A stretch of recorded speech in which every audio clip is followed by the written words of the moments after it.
Hey you guys, this is Josh with Homesteading Family, and today we're going to talk about starting seeds indoors, the how, what, and why.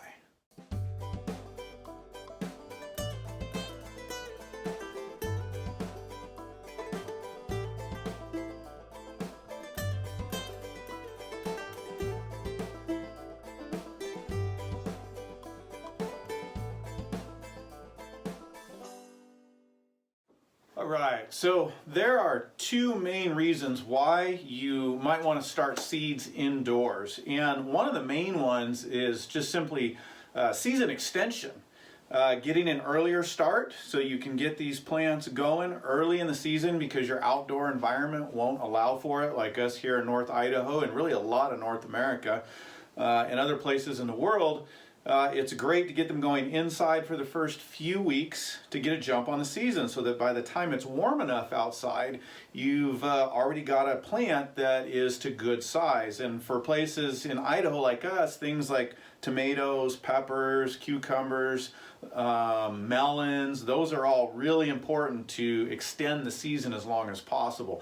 Likewise, you can use starting seeds indoors for season extension on toward the end of season. Some of your brassicas, some of your other type plants that you may want to get going that will last into fall and even into freezing weather. It's going to be too hot for them to do real well sometimes out in your garden. So getting them going inside can really help you with that. The other main reason is just quality control. Most of your commercial growers, your market gardeners that I know and that I have studied under, they start almost everything indoors because it gives them better quality. And by indoors, I mean, we'll talk about this in a minute, but that could be inside, it could be in a greenhouse, but in a controlled environment. That just gives you a lot better quality control over your seeds. There's so many things that can happen outside with the weather fluctuating in the spring, the heat in the summer. You might get a dry spell and not get them watered right as they're germinating. You may get some heavy spring rains. There's a lot of variables obviously in gardening. So by starting them indoors, you can control the environment, which helps you get a better germination rate, and you don't need to use as many seeds because of that in the long haul. So it's going to save you money as well. All right, so the next question a lot of people ask is, when do I start seeds indoors? And the answer is, well, it depends. Depends on where you live and what you're growing primarily. And so you got to have a plan, first of all. Hopefully you've created a garden plan or you're working on that. If you haven't, you can check out one of our videos down below. And we can help you out a little bit with garden planning, but you want to have a plan, and part of creating a plan is having some sort of planner, especially if you're a new gardener or new to the area you're in. So a slide planner like this is by Clyde's, and we'll have a purchase link for you down below, and Clyde's gives Homesteading Family subscribers 10% discount on these planners. But this is really key. You need to know when you can put your whatever plant it is outdoors, and then this also has a guide for when to start them indoors. A general rule of thumb is 6 to 8 weeks. That's a pretty general rule of thumb, but it depends on, again, your weather, your situation, the size of starting tray or box that you're using. These are, medium-sized ones. You can get larger ones. You can get much smaller ones. And so it's going to depend on those different factors. But primarily, when can you plant outdoors? And 6 to 8 weeks is a general rule of thumb. Peppers is one for us that we really need to start 10 to 12 weeks before planting outside to have the best results. But it all depends, again, on what you're planting and where you live and what your system is like. Another question a lot of people ask is, which seeds can I plant indoors in flats like this, and what seeds do I need to plant outdoors? And here's the deal. People got a lot of opinions on this. The reality is you can start any seeds indoors. It's easier, some are easier than others to do that with, but you can and start any of them indoors. And a lot of your commercial growers, your medium-sized farmer market people, do almost all of their seeds indoors. It just gives you that extra control that you need. And again, it's going to depend on your environment. So us being in a northern environment, I'm going to start almost all of our really long warm season crops indoors. So definitely all of our tomatoes, all of our peppers, all of our cucumbers. We don't do a whole lot of melons, but we will as we develop a larger greenhouse, and so I'd want those to start indoors. I'm going to start some of our long day brassicas indoors, and somewhat I want to get some of them started indoors so we can get an early harvest, and then I'm actually going to start some indoors in the heat of the summer, and they'll be for extending the season into the fall. Things that we're going to just plant out in the ground are some of the larger seeded crops that germinate pretty easily. That's our corn, our beans, our peas, our squashes.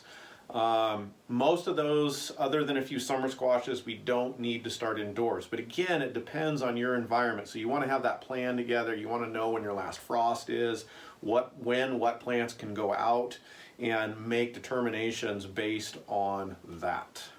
Okay, so before we get to the how-to portion of how we do this, how I do this, we better talk about what you need. So obviously you need your seeds, right? You hopefully have your plan, you've got your seeds in hand. You need some trays, and there are a lot of different trays, and people have all kinds of preferences. It's really up to you. I like these type of flats with individual little little planters here, and these work great. They're a nice size. We tend to grow things out closer to that 8-week period, so this allows the plant to grow a little bit larger. These ones are also very sturdy, and so I've had these for years, and they will last a very, very long time.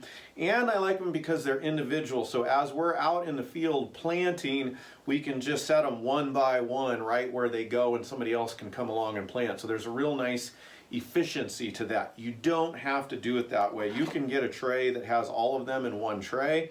You can get different sizes, again, depending on what you're planting. I don't do my lettuces indoors, but a lot of growers do. And so you can get, large trays that hold a lot of lettuce, because you're generally going to grow a lot more than a large plant like a tomato or a squash. You can get the trays that have 4 to 6. Those are also very nice. And you can go with even 4-inch larger if you're going to grow them out longer, though those take up a lot more space and are a little more challenging to deal with unless you've really got to extend your season inside. So you've just got to find what works best for you. I love these. These are really good quality. They're sturdy. They're going to last me a very, very long time, and I will put a link for them in the video below. So you've got your trays, you've got your seeds. You need your markers. Really, really, really important. It's easy to lose track of things, especially if you're not doing all of one variety in one tray. And even if you are, you want to mark them. So there's all kinds of different markers. These ones we've had for a long time. They'll last quite a while, so I like them better than a paper marker. I just don't hardly ever have to buy them. You need a good Sharpie, obviously, and you need some good soil, some good seed starting soil. I'll talk about that in just a minute. And of course you need some water, and since we're doing this here in the Harvest Kitchen, I've got a good pail of water here. Let's see, anything else? We'll talk about where you're going to put these windows versus grow lights and different things like that in a few minutes. So if you are going to do them under some lights like we do, then obviously you need your lights as well. And I'll talk about that in a few minutes. Okay, let's talk seed starting soil. Most of the videos that you're going to find out there that I have seen recommend, and some insist, that you buy your own soil so that you know the source, so that you're not worried about different fungus and different bacteria. And there's some relevancy to that depending on the soil type that you have in your situation, but you do not need to buy your own soil. Good potting soil or seed starting mixes are expensive. If you're gonna buy it, you don't want to buy anything than organic, and even organic in different tests that people have done have found a lot of materials that you may not want in there. A lot of times the soil is sterilized, so a lot of the biology, it's been heated, so a lot of the biology has been killed off. And that's not my preference, and it's not a needed cost. We're growing food for a couple of reasons, at least for our case, for our health and for saving money. We want to get the most nutrient-dense food we can for the least amount of money. And so if I don't need to buy something, I don't want to. And a starting seed mix is not something you need to buy. You can make your own. And that's a little bit of a different video, but the simple answer is to take 50% of your garden soil and 50% fresh, good quality, organic, sifted compost and mix it together. That's going to give you generally a great mix. If you've got heavy clay, that's going to be a little bit challenging because you don't want clumps in here and you want well-draining soil in your mix. So you may have to experiment and do first 50% clay, add some sand, 50-50, put that together and then go 50-50 with your compost. So the heavy clay is a challenging one to get around, but if you've got some decent soil started, mix that up with good compost. And the caveat to that is if you're worried about you've got some fungus problems or some bacterial problems, some disease problems, that's definitely a good place where maybe you want to go with a pre-bought mix. But most of us really don't need to do that. You can make your own. You're probably going to either be buying compost. If you're going to spend the money, spend it on the best quality compost you can get, add that into your mix, or even better yet, make your own compost and put that in. And one of the great benefits of this is that your soil has its own biology. It's got its own biological profile. And you're going to take these guys and you're going to put them out in your garden. You're actually accommodating that plant and its start to your own biology right there in your yard with the soil you have, the compost you're using, if you mix your own. And if you do, you definitely want to sift it. You don't want any large chunks, no large sticks, rocks, or anything like that. I've got a sifter with a 1/4-inch metal hardware cloth that works great. And you just make up as much as you need. And when you're getting started, you want it moist but not wet. So it should just hold together like this. But it's not really sticking to my hands too much. My hands aren't all black. That would be too wet and it gets hard to work with. So if you're buying it in a bag, it's probably going to be just about the way you need it. Just like this, loose, crumbly. And when you compact it, it holds together, but just.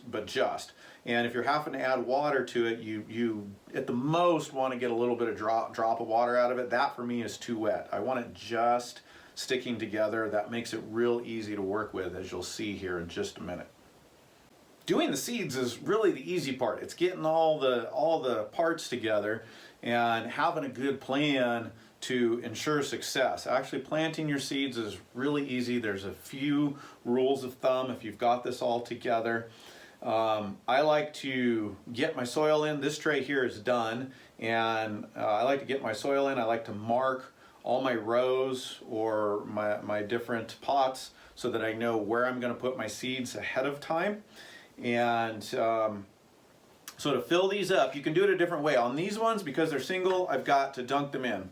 And I want to go right over the top, and I just want to tamp them a little bit. Now this is really, really important. We're not trying to make the soil real compact, but we are trying to settle it and get out any little air pockets from when you're filling it up, because your soil's crumbly. You can end up with some air pockets in there. You do not want that. The roots of your starts will hit that and they can die or die back. So just a little bit of compacting. If you're working with a full tray with multiple units, what you can do, and it's actually faster than this system, is just take your soil, lightly top it off, scrape off the top, and pick up your whole tray and just lightly drop it a time or two, and that will settle your soil. That's really, really important. Just a little bit, but that's really, really important to do that. So we'll just do a couple of these here. You see, I'm going to fill it, scrape it off, tamp just a little. You can see that settles down in there. Can you see that? And that is just perfect. And again, you can do this with a large tray instead of individual. It's a lot faster, but again, I really like these individual little planters like this. They really work well for me. So get that done. You can see I've got the rest of these done. I'm going to go on to marking out what I'm planting here.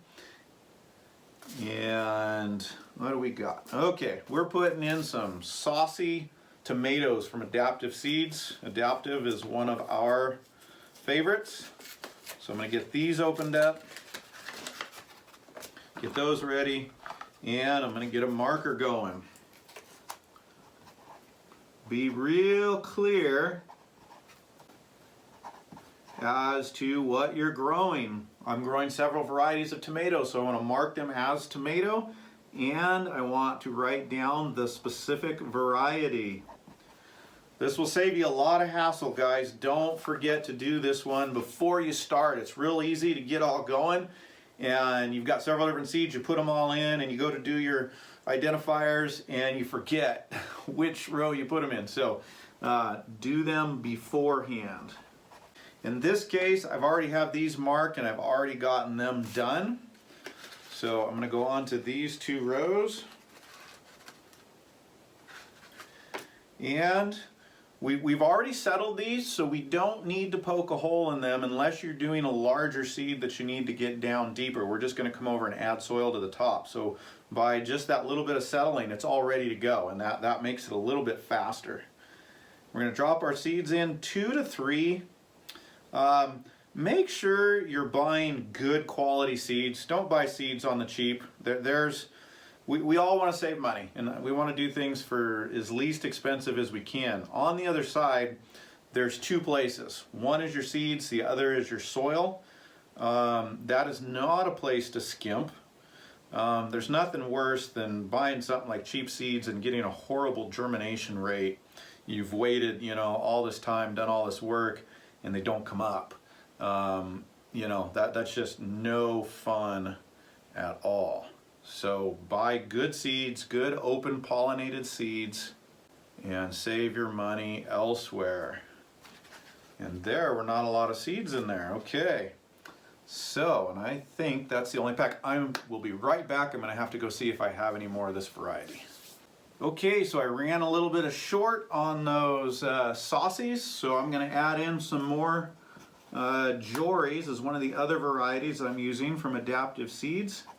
And these are our 2 main crop tomatoes. So we are growing some other ones, but these are the main ones that are a good fleshy tomato, more for preserving. They're great fresh eating, but these are mostly what we're going to use for preserving, and they're a little higher meat content, not quite as watery, which we like for putting up. 2 to 3 is generally plenty if you've got a good seed.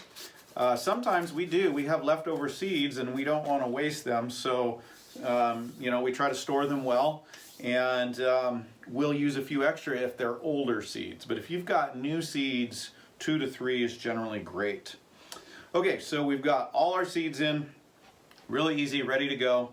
Because again, these are singles, I'm going to just take them out one by one, put a little soil in, and just even it out. If you were doing this in a large flat, you could take the soil and just sprinkle it over and even scrape the top off, and that would go really quickly for you. This works great for me.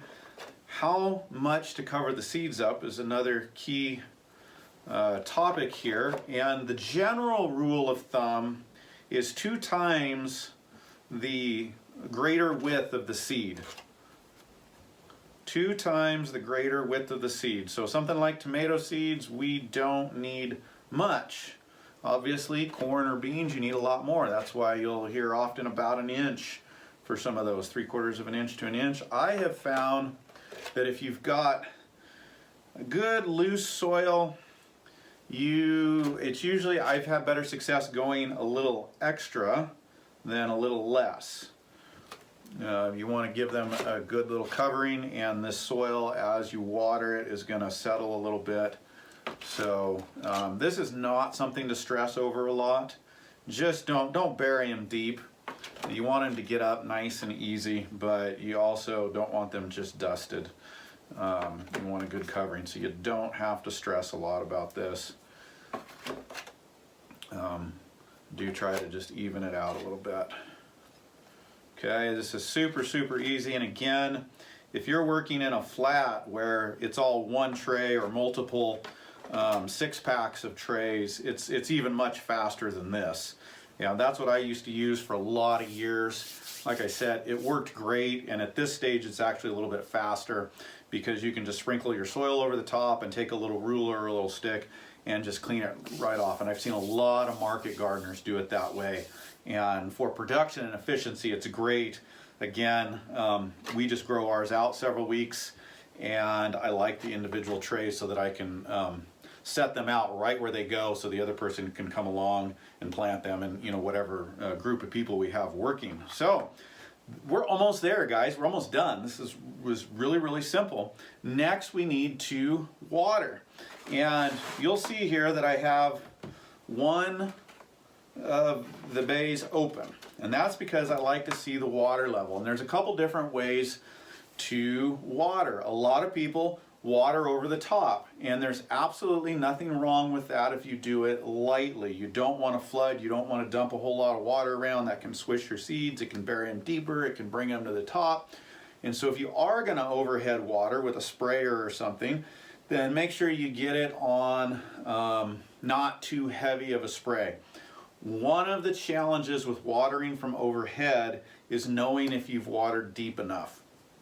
And so I learned from a gardener quite a few years ago to do it a different way, and that is to water from the bottom up and allow the capillary action to come up into the soil. And this has a couple of benefits. One, you're not worried about compacting the soil as much. The soil will settle a little bit with capillary action, but not the same as pouring water over it.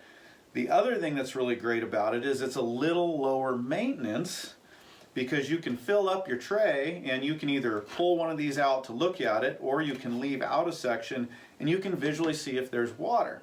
And when you're watering from the top, you don't know how far down it's going, and it's going to dry out at the top a little bit deeper, so you can end up overwatering sometimes on the top and not knowing if you're getting enough at the bottom. By being able to put water in here, you can observe the uptake of the water into the plants.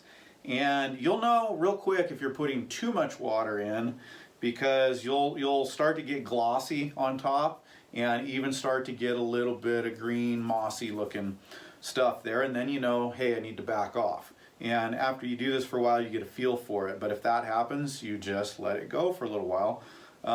Likewise, if you've started to dry off at the top, you know you're probably dry down at the bottom. That plant really needs help, but it'll show a little bit of sign usually before it dries off. So I'm gonna just move a couple of these out of the way, and it takes a while the first time I'm watering, and I want to fill the tray up about halfway the first time, because this is going to take up a lot of water.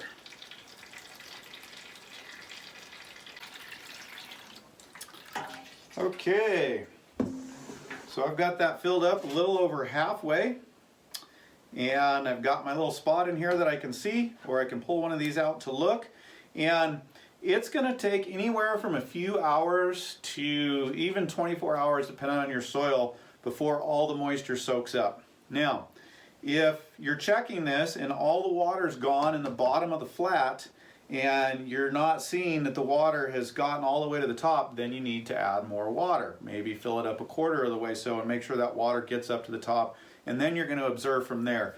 What I love about this system is it's just not as finicky. I don't have to worry about it as much and baby it as much because it's pulling up water from the top. And even once these plants get started, you want to make sure it's wet at the top so the seeds germinate.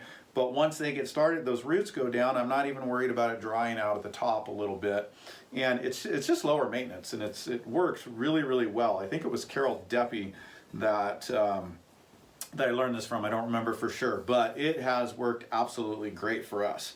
So your seeds are ready to go. Now they just need you to watch them. They need some sunlight and maybe a little bit of warmth, right? And actually warmth is the key thing to begin with. There's no sunlight on these guys, and so until they break through, what they need is warmth. They need a good soil temperature. So they need to be somewhere warm enough, or you need a heat map. heat mat, something to warm them up. I like the heat maps. They work great down here in the basement to get them started. And there's a little bit of cost to that, so if you're trying to save money, then you've got to get them somewhere where they're warm, and allow that soil to be warm enough for germination, which is usually about 60 degrees. It depends on, you know, the variety of the plant. They're all a little bit different where they'll germinate at, but generally the warmer the better. And you're going to combine that with light. And so when we're talking about indoors, there's a lot of different places that you can do your starts indoors. If you've got a greenhouse, that can be a great place. It can be challenging sometimes because of temperature fluctuations. We get large temperature fluctuations here in North Idaho, and it can be hard to control it. Sometimes we've got really warm days, but then it cools off really hard. And so the basement for us is a little bit more controllable. If you've got some southern facing windows, that is a great place if you've got room for them to start them there. Try to make sure they're getting at least 6 to 8 hours of light a day. But that's a great place to put them. They can be inside where the temperature is moderate to warm, and they're getting sunlight. Another thing you can do is take them outside during the day if the weather is good, or bring them in. And then, you know, the next step up obviously is going to grow lights. And that's where you're going to have the most consistent control, and that works very, very well. We don't use a technical grow light. You don't need to go to that expense unless you want to. If you're just doing starts, if you're going to try to grow them up large, then yes, you're going to want a more technical growing light. But those are expensive. We don't want to spend the money on it. And another trick we learned somewhere along the way is just to use the 4-foot fluorescent lights. And those work great for 6 to 8 weeks, getting the plants up there. It's not a very strong light, so as the plant matures, it's going to get lanky if you go with it too long, because it's really looking for that stronger light. But for getting them up, it works great, and it's one of the least expensive options if you're going to use a grow light like we do. And the biggest trick is just to keep the light down close, an inch or so above, and as the plants grow, you just raise it up. And very great low-tech way to go if you don't have a windowsill or a greenhouse or another environment where you can do them indoors. Okay, you guys, well, that is about it. I have got a whole flat of peppers and a whole flat of tomatoes here. I'm going to go on to do a few of my early season brassicas so that we can have these ready to plant outside by about June 1st. And if you haven't done this before, just dive in, get right to it. If you've been gardening for a while, I hope you picked up some helpful tips here. And I wish you all a fantastic garden season. I will see you soon.